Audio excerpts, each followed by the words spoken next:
It's good to see everyone tonight. We're in Ecclesiastes chapter 9.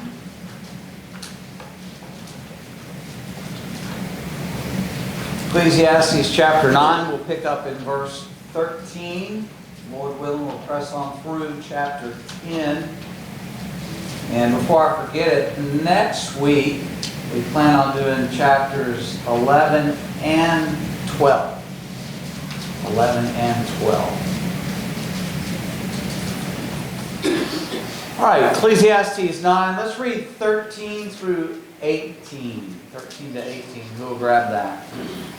Mike? Also this I came to see is wisdom under the sun, and it impressed me. There was a small city with a few men in it, and a great king came to it, surrounded it, and constructed large siege works around it. But there was found in it a poor wise man, and he delivered the city by his wisdom. Yet no one remembered that poor man. So I said, wisdom is better than strength. But the wisdom of the poor man is despised, and his words are not heeded. The words of the wise, heard in quietness, are better than the shouting of a ruler among fools. Wisdom is better than weapons of war, but one sinner destroys much good. Okay. So question 5 I had asked there, how was the wise man rewarded?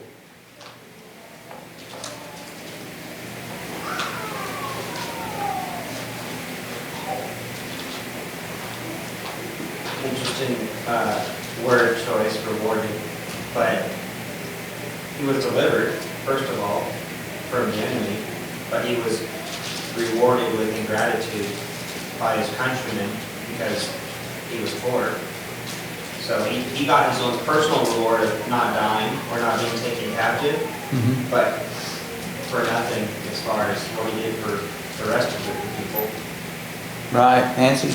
Well, I was just going to say it was very soon forgotten. It wasn't truly appreciated, though you know those people were happy to be saved from that. But it was very soon forgotten, and it was a source of wisdom that came from an unusual place. So you would think that would even make it more memorable. This poor man in the city. If you look at them, but he was not rewarded for what he did, other than being alive. Right. Is there a truism in this? Do we tend as a society to listen to people that are unknown, on the lower end of society, don't have money, wealth, power, influence? Are those people we tend to listen to? We don't. We don't. As a society, we tend to listen to people who have either great wealth or they have some type of big platform where they have power. Think of politicians, things like that. Maybe it is celebrity of some kind, either Hollywood or sports celebrity. For some reason, our society, and they often think, well, my opinion matters, and so I'm going to spout it out, and then all kinds of controversy erupts. But that's the way things tend to go. And here he's just pointing out, the city's in danger. They're in danger of being conquered. One problem from that could be that they're put under tribute, and so they have to pay taxes to whoever it is that takes the city. But another problem that very well could be is the inhabitants are sold off into slavery, and families are broken up and things like that. Or the men are just wholesale slaughtered, and the women and children are taken as slaves and captives. But he did them a great favor here. He did good for the city, but they don't remember it. They don't tend to thank him or to reward him in that way. As Zach said, he himself was delivered, and perhaps he had loved ones as well that were delivered, but as far as the city, the society around him acknowledging that, it wasn't there. So he says, what? In wisdom is better than what?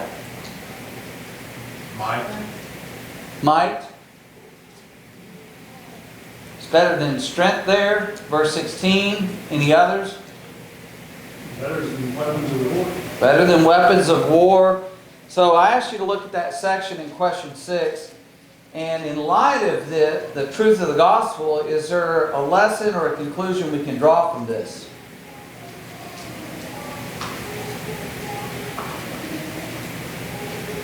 Well, based on all the verses, including the last one there, godly wisdom isn't recognized and rewarded in this world.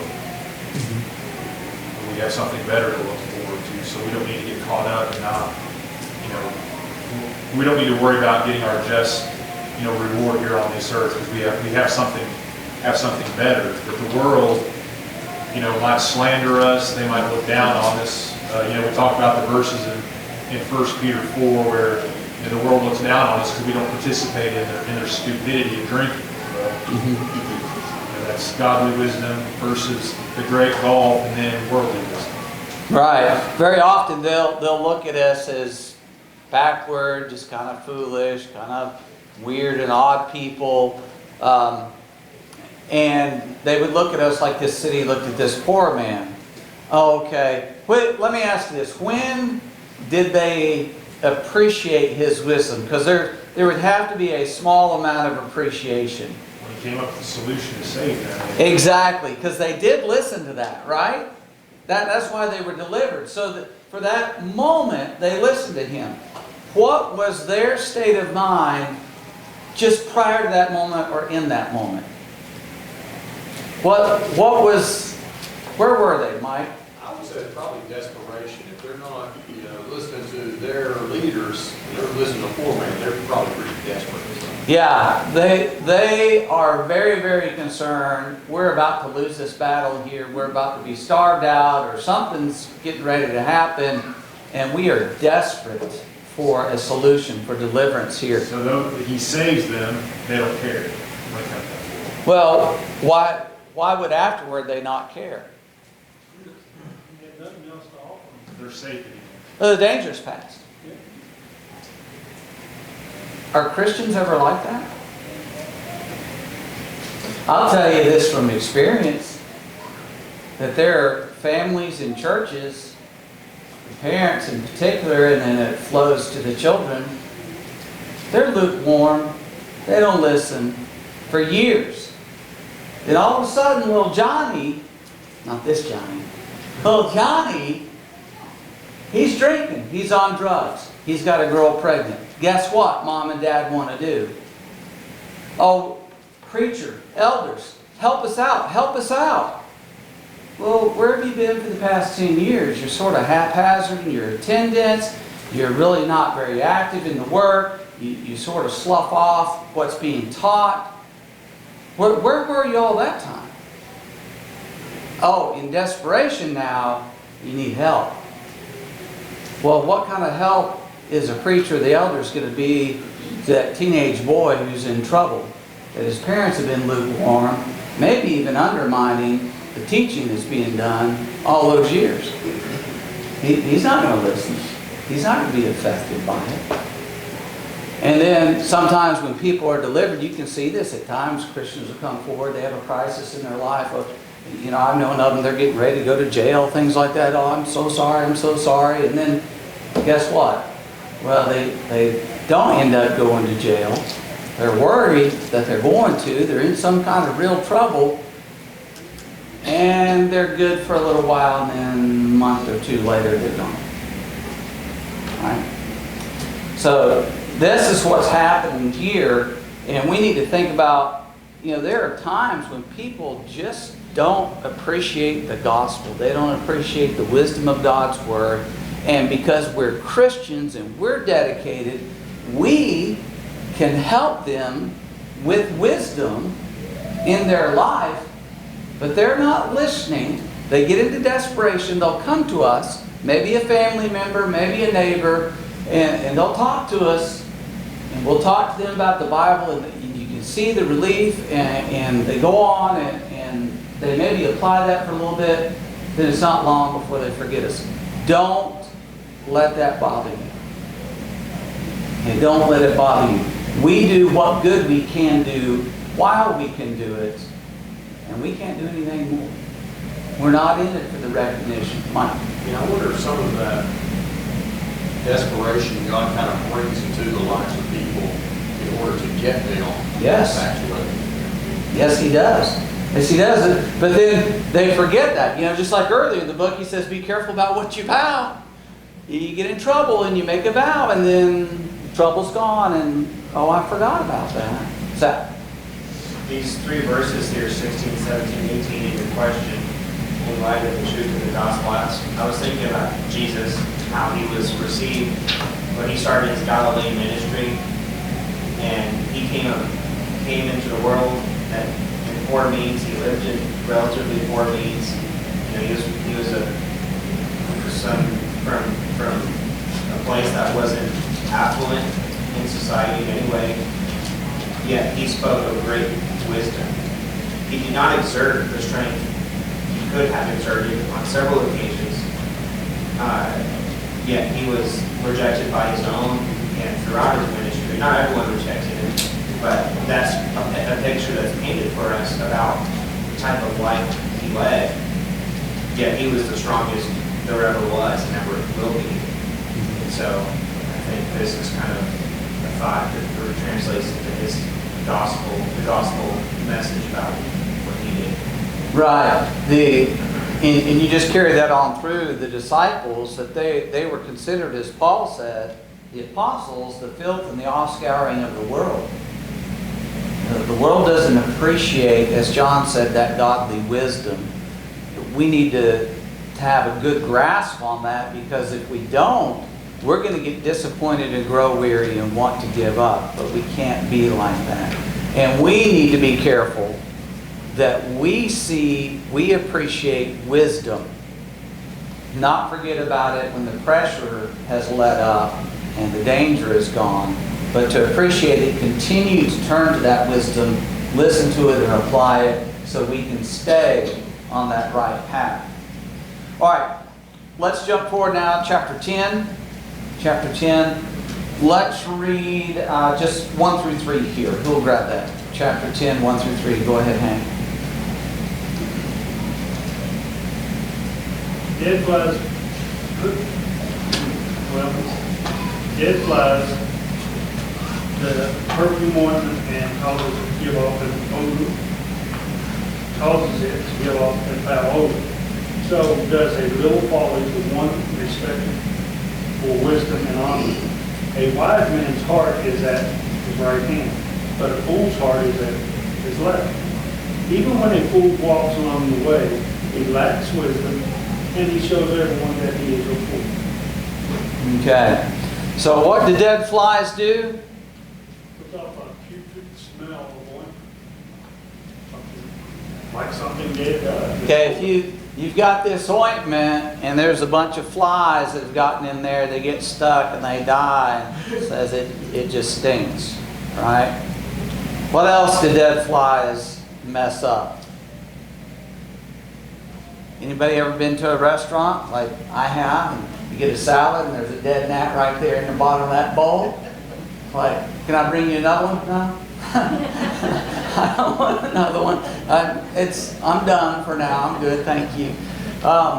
You know, soup, salad, stuff like that. Now, some of the old school country people are just like, fine. I'm a little finicky. But the point is, you know, there are things that get ruined here.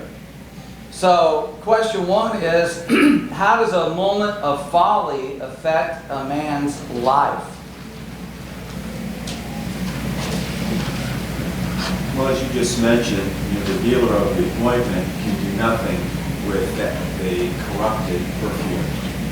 Cannot take it to market. So the wisdom which a man possesses, the honor that he enjoys, avails him no longer. So the small portion of folly that has become a part of his character or his personality is now attributing him to be a fool, and his character is dishonored. So as was thinking about this in the reference in 1 Corinthians 5 and verse 6. A little leaven leaveneth the whole lump. It doesn't take much. You know, you can have a life that is very productive and good, and then, you know, one incident of folly, like flying appointment, it has corrupted your reputation. Right, exactly. Any others? Zach?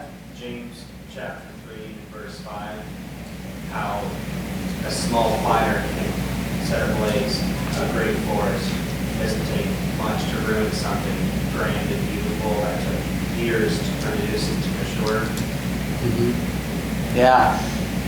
You know, someone, as he's saying here, someone who's respected for wisdom and honor, they have an outburst of temper, and there's some people, they'll never shake that. That will always stick with them, and the respect is gone. It's never going to return. Foolish words, you know, racial slurs, sexual advances, filthy language, dirty jokes, you know, things like that. Somebody, you know, you'd be surprised of stories I've heard through the years that there are preachers and I suppose sometimes elders, but some of the language that they'll use, some of the things they'll talk about, and they think it's funny. And it's just lewd. It's inappropriate. It's unacceptable for a child of God. Well, you know, that ruins someone's reputation as a preacher, John. You know, think about the Old Testament and that it identified sin. And you think about all the verses in Deuteronomy and the books of the law where it said, you know, such and such a sin is committing adultery. Well, you take that person outside the camp and stone them to purge evil from your midst is what it always follows that up with. So you can see, you know, God's attitude towards one single sin is to purge it out of your midst. You do that by killing that person because that's God's attitude towards sin. So this sinner who is a fool or full of folly is someone who doesn't have the foresight to see too far into the future and can only see what's in front of them and has no foresight like the wise man is to say, you know what, I better not do that because that's going to cause me to sin. It's probably going to cause somebody else to stumble. In the old law, I would have been killed for this. They don't have the foresight to see that eternal judgment, damnation awaits them. Yeah, they throw up the stumbling block, Chris. I also see it as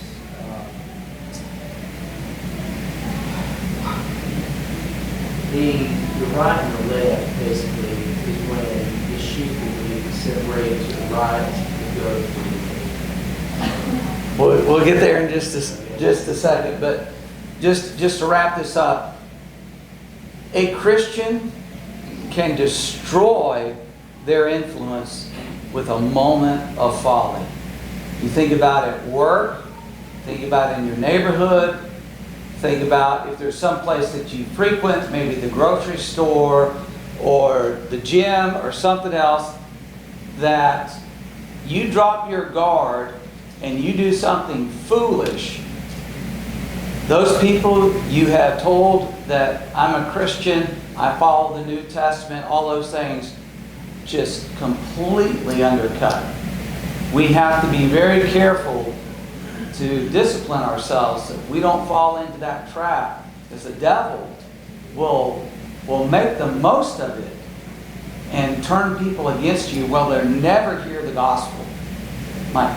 Yeah, I was just thinking about David and how God kind of wraps up the story of David in 1 Corinthians 15 and verse 5. He says, because David did what was right in the sight of the Lord and had not turned aside from anything that he had commanded all the days of his life, except in the case of Uriah the Hittite.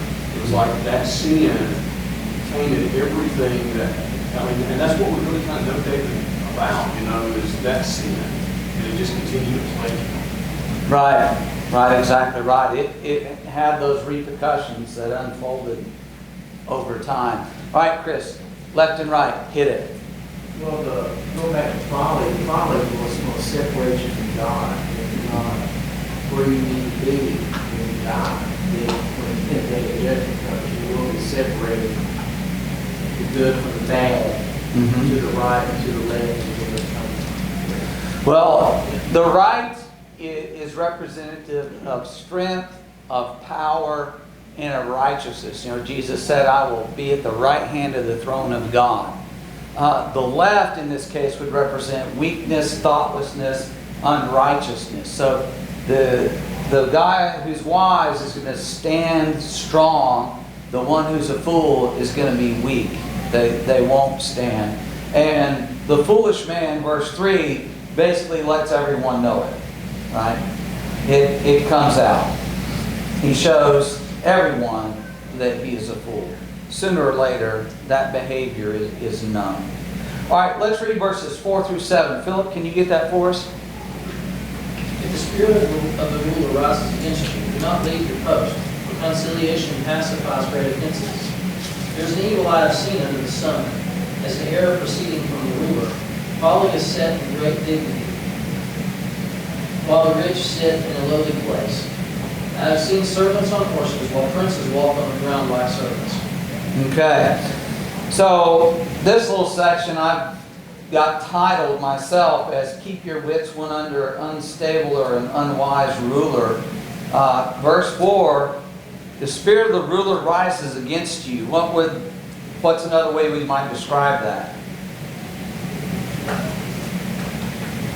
Out of favor? Out of favor. He's upset. He's agitated at you. For one reason or another, it says, do not leave your post, for reconciliation pacifies great offenses, or for conciliation rather, pacifies great offenses. One, if you're in the right, don't back off of what's right. If he's getting upset, just patiently, calmly hold your ground. Now, of course, if you've done something, you want to be able to fix that. You want to be able to clarify, apologize, do whatever needs to be done. But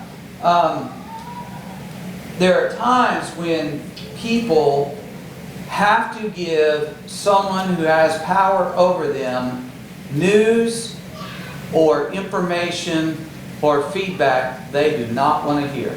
They don't like it. There are some who just do not handle that well. Hold your ground. And sometimes when you hold your ground, what do they do? Mike, I'm sorry. They calm themselves. Yeah, they say, okay.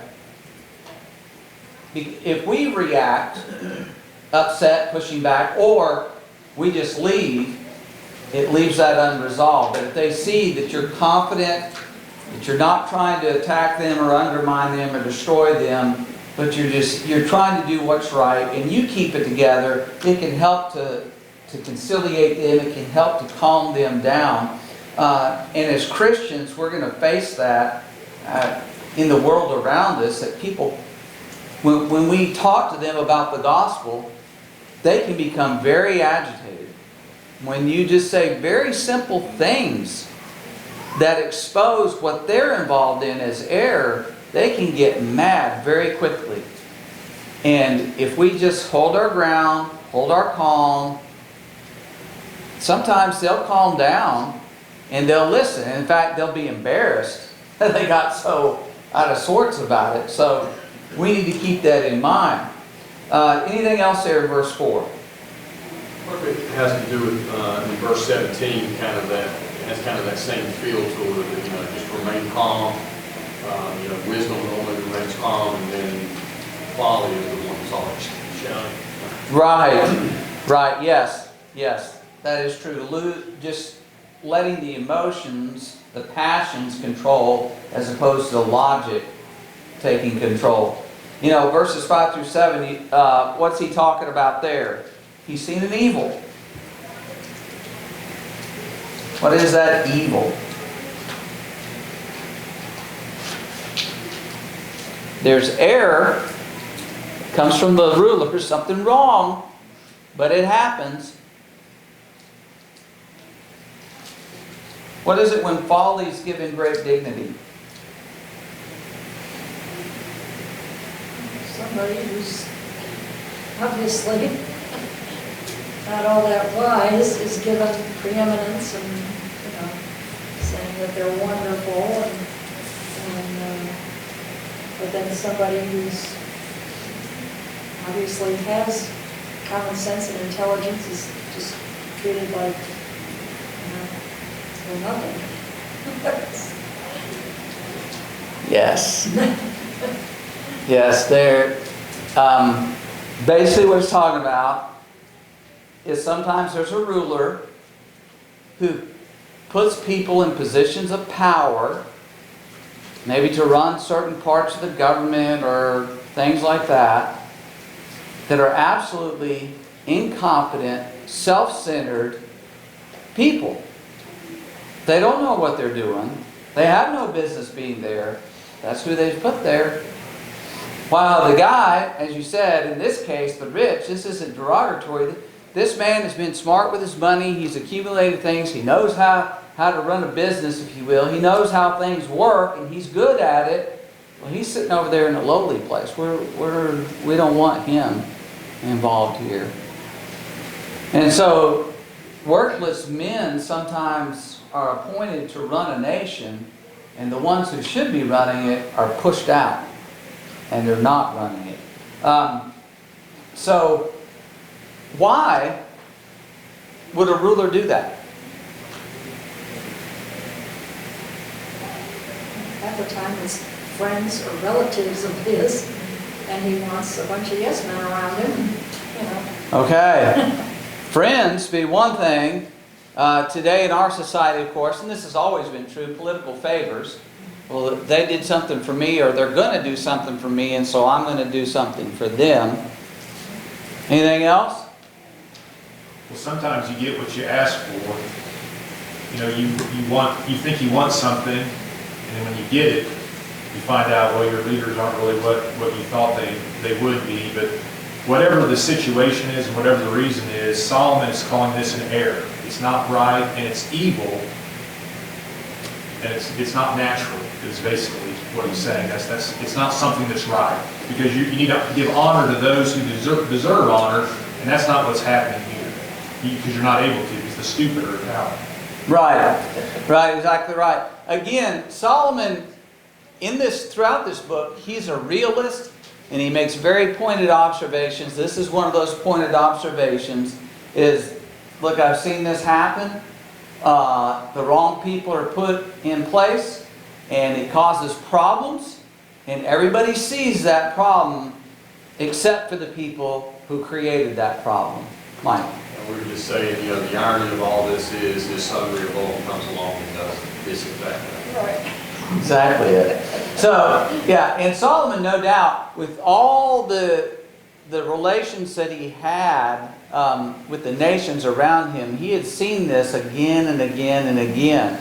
Now, to what extent he did it, I don't know, and he may even be commenting a little bit on himself, but I think he's more observing about what goes on around him. And yes, Rehoboam does exactly that. All right, anything else down through 7? Let's read, please, verses 8 through 11. Who can get that for us? 8 through 11, Chris. He who digs a pit will fall into it. He who ever breaks through a wall will be bitten by a serpent. He who pours stones may be hurt by him. And he who splits wood may be endangered by it. If the axe is dull and one does not sharpen the edge, then he must use more strength. But wisdom brings success. A serpent may bite when it is not charmed. The babbler is no different. Okay. He's cautioning to be prudent here. The verse 8 He's talking about those who dig a pit fall into it. Somebody who's digging a pit for someone else ends up falling into that pit themselves, is the idea. And so sometimes people get caught in their own trap. What they do to try to strike out at another person ends up coming back around on them. Can you think of anybody in the Bible that fits that description or that situation? I can't think of his name, with Mordecai. Haman. Haman may be one of the best examples in all the Bible. When he went and built the gallows to put Mordecai on, he ends up hanging from those gallows. So, yeah, really, really good example of that. You know, you think of Judas. He laid a trap for the Lord, but then that ended up coming back on him, and he ended up taking his own life. Pharaoh, you know, he tried to strike out at the children of Israel again and again. He ended up paying dearly for that. And so there's example after example. So one of the things is, you know, he's just talked about, sometimes there's people in power who shouldn't be there. Well, sometimes they're really digging their own grave. They think they're digging the grave for someone else. And you know what? Sometimes they're actually digging their own grave. John. Here, Solomon is telling us to apply wisdom to life. And once again, that wisdom is some forethought, some foresight, because all these things that are listed here are things that have to be done. Holes have to be done, wood has to be cut, all these things have to be done. But you got to watch yourself and be cautious. Use some foresight, and you can get through those things. If you have a sharp axe, you know how to dig a pit without falling into it. Well, he's saying the wisdom that we've been talking about, apply that to your life, and you'll end up in heaven. If you don't, you're going to end up falling in the pit, literally. Yes, you will end up doing that. He says there, whoever breaks through the wall will be bitten by a serpent. So they're pushing through a wall, and the serpents, of course, those ancient walls they'd be coiled up in there and waiting. He who quarries stones may be hurt by them. He who splits wood may be endangered by it. Sometimes we set out, as John was saying, to do good. We're going about doing the right thing. We're minding our own business, things like that. And then it ends up coming back on us. So there are times when that unfolds in our lives, and we have to apply that wisdom. In 10:11, it says the axe is dull. What happens? Wear yourself out. Yeah. So what should you do? Sharpen your axe. Exactly right. What about the serpent? What will it do? 11. It can bite you if what? You don't charm it. So what should you do? You should charm that serpent, right? The babbler is no different. So in dealing with people, you got to know how to deal with people. Otherwise they can get you. And you don't want that to happen. So prepare for the job that you're about to do. Use wisdom, apply that wisdom. Let me ask you this. Wisdom, really, I know the definition of wisdom is knowledge that's properly applied, but if you don't use wisdom, what good is it? Or what are you, maybe I should say. You're just like a fool, right? If you have that understanding, but you don't follow through with it, you're just like somebody who doesn't have it, and you're being foolish. So apply that wisdom. Be prepared, be wise in your life. All right, let's read 12 to 15 here. 12 to 15. Who will grab that? The words of a wise man's mouth are gracious, but the lips of a fool shall swallow him up. The words of his mouth begin with foolishness, and the end of his talk is raving madness. A fool also multiplies words. No man knows what is to be. Who can tell him what will be after him? The labors of fools wearies them, for they do not even know how to go to the city. Okay, so a wise man's words are gracious. How would you describe wise people's words when you think of gracious? What do you think of?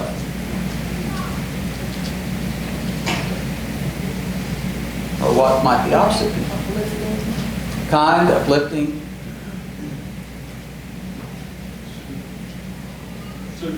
Soothing. They're comforting, right? One example of that, Stephen, would be when the king comes down on you hard, you calmly stand your ground and don't return that evil for evil. That would be an example of using a wise man's gracious word. Right. Be gracious with him. Be kind and a calming influence there. The opposite, not complaining, not murmuring, not tearing people down, slandering them, things like that. So as children of God, we want to be gracious with our words.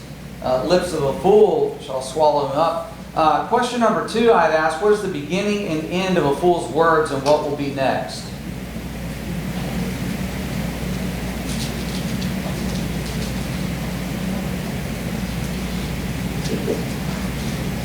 So what does he talk about there? Beginning is foolishness. Okay. It's raining madness. Okay. Yeah, they are hurtful, they're destructive, they're foolish. It says the lips of a fool shall swallow him up. He's going to destroy himself with those things, and he'll hurt others as well. End of his talk, raving madness.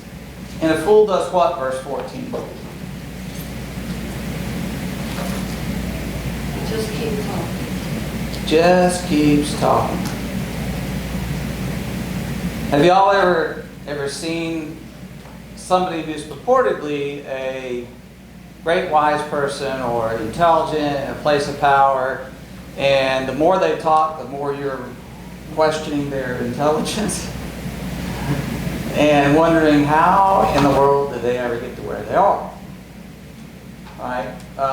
Because they just, and a fool, the more they talk, the more it's very apparent they don't know what they're talking about. They're foolish. They're ridiculous. So they keep going. It just gets worse and worse. They have many words, and then it says, no man knows what is to be. Who can tell him what will be after him? So there's this part that we've talked about before.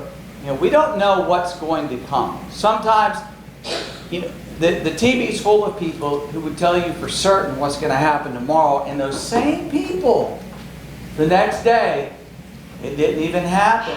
Not even close, just the opposite. And they're going to confidently tell you what's going to happen tomorrow again. The news is full of people like that. But there's also this aspect of, you never know what's next coming out of his mouth. You don't know. They just keep talking and keep talking. And you think you've heard all that is shocking and ridiculous. And then there's something else. And then there's something else. And what does the fool have a problem with there in verse 15? Particularly the latter part.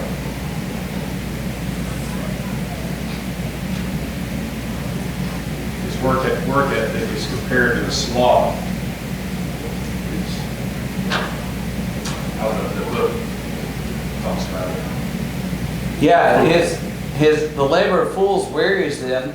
They don't want to work, and they don't know how to do what? They don't even know how to go to the city. I'm just reminded of the saying, he has to have sense enough to come in out of the way. Right. Now, growing up, I heard doesn't have sense enough to get his way out of a wet paper bag. I think that's how it went. But, sense enough to get out of the rain. So they don't know even the most basic things. They'll just keep talking and keep talking and keep talking. And maybe because of so many words or incoherent words, their lack of understanding, they can't get themselves, let alone you, to the city where you need to be. That's the implication here. You need to be in the city. The city is where you're supposed to return or go to, or that's your goal. Well, the fool can't get you there. He's not going to help you. Mike? Well, it seems also that, you have a road that goes to a city, whereas this fool just kind of meanders around rather than going the straight path that is obviously there. Right. Probably in his speech and all this kind of stuff, right? Just get to the point, because we're lost in these. Right, yes. Yes, very good. All right, let's read 16 to 19. We'll grab that for us. Elijah. Woe to you, O land, when your king is a child, and your princes feast in the morning. Blessed are you, O land, when your king is the son of nobles, and your princes feast at the proper time. For strength and not for drunkenness. Because of laziness, the building decays, and through idleness of hands, the house leaks. 19. The feast is made for laughter, and wine makes merry, but money answers everything. Okay. All right, question number 3. What type of ruler should we want and pray for?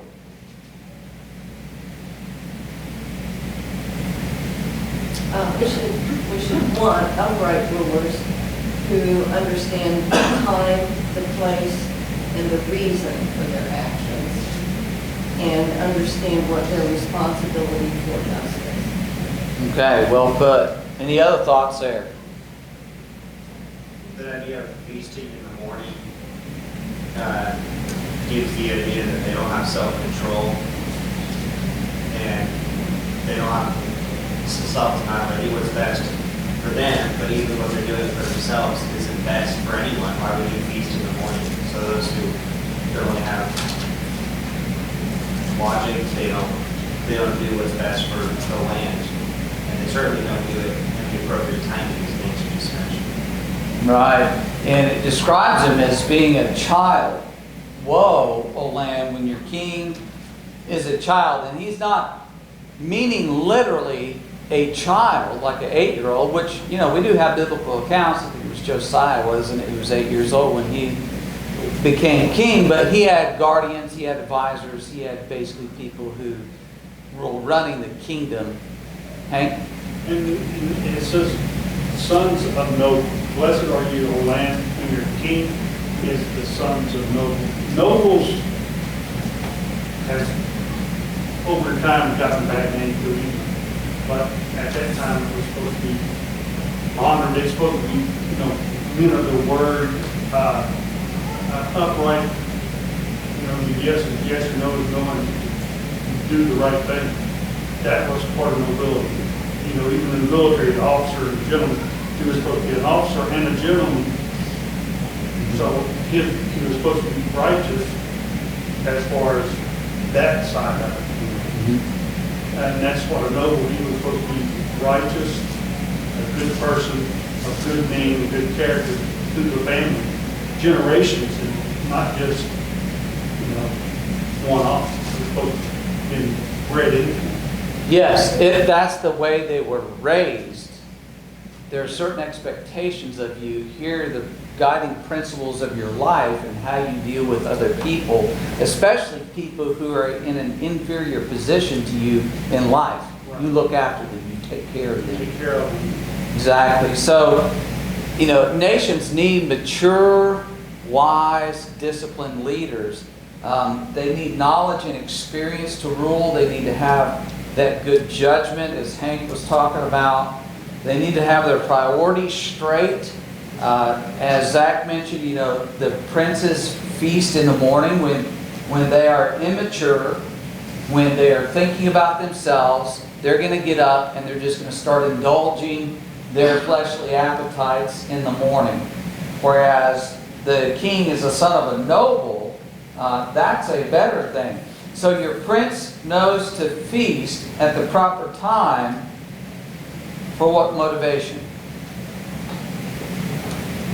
So he has his strength. And not for drunkenness. He's not partying, he's actually more concerned with, nutrition. Exactly. This guy puts his work before his leisure.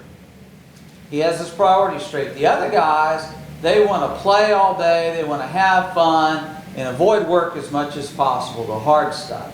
And this man recognizes, you know what, the reason I eat, there's a purpose here, is to give me the strength, the physical ability to be able to do what I need to do for the people. The other guy's thinking, I'm going and indulging myself and having a good time. Two different perspectives on leaders, on rulers of the land. They need to be serving the people. Question number 4, I had asked, what happens when leaders are self-indulgent, and what is their answer for the problems at hand? What's that? More drinking and more fun. Okay, more drinking, more folly. Anything else? 18, 19? Things break down. Things start falling apart, right? Everything's done, and, you know, anarchy after a while. It does descend into anarchy. And then they think they just throw money at it and that ought to take care of everything. Doesn't money solve everything? No. Shouldn't we spend trillions and trillions of dollars and that'll fix everybody's problems? Yeah, no. I mean, right here, it's like, Solomon, did you have a preview of our times? I mean, but we recognize these are bedrock principles that have always plagued humanity and nations and societies and rulers and peoples, and it's what we're going through is nothing new. It is nothing new. And we need to keep our minds straight about these things, putting our trust and our faith in the Lord. All right, so verse 20. Let's wrap up there. Verse 20. Who will read that for us? Hank, go ahead. Do not curse the king even in your thoughts. Do not curse the rich even in your bedroom. For a bird of the air may carry your voice, and a bird in flight may tell the man. Okay, so essentially what's he saying? Keep your counsel because somebody could be listening. You can get in trouble. Things get out and get around. That's right. So be very careful. Very, very careful. All right, so we'll just have to leave it right there. I've got 10 till, am I right? That clock's right. Close? Yeah, 2 more minutes. 2 more minutes? Does anybody have anything else to add? Well, that, those kings that are, Solomon tells us to enjoy the fruits of our labor. Well, those unrighteous kings are enjoying the fruit without the labor. They're doing just the opposite of what the wise man is instructed to do. Right. And by the way, it applies to a nation, these principles, it applies to a family, it applies to a church. If leaders are there for themselves, to indulge themselves, if the parents are there to indulge themselves, it's not going to go well. Wrong. In this last verse also, we have a saying that walls have ears. Right. And even more so today with the devices that are available. But the principle is to control your inner thoughts and your expression, because if a king or a rich man hears you, you're going to get into trouble. Yeah. And if it stews around in your mind very much, what's going to happen? Yeah. It'll come out. It will. So, exactly right. Discipline your thoughts and discipline your words. All right. Thank y'all. Lord willing, 11 and 12 next week.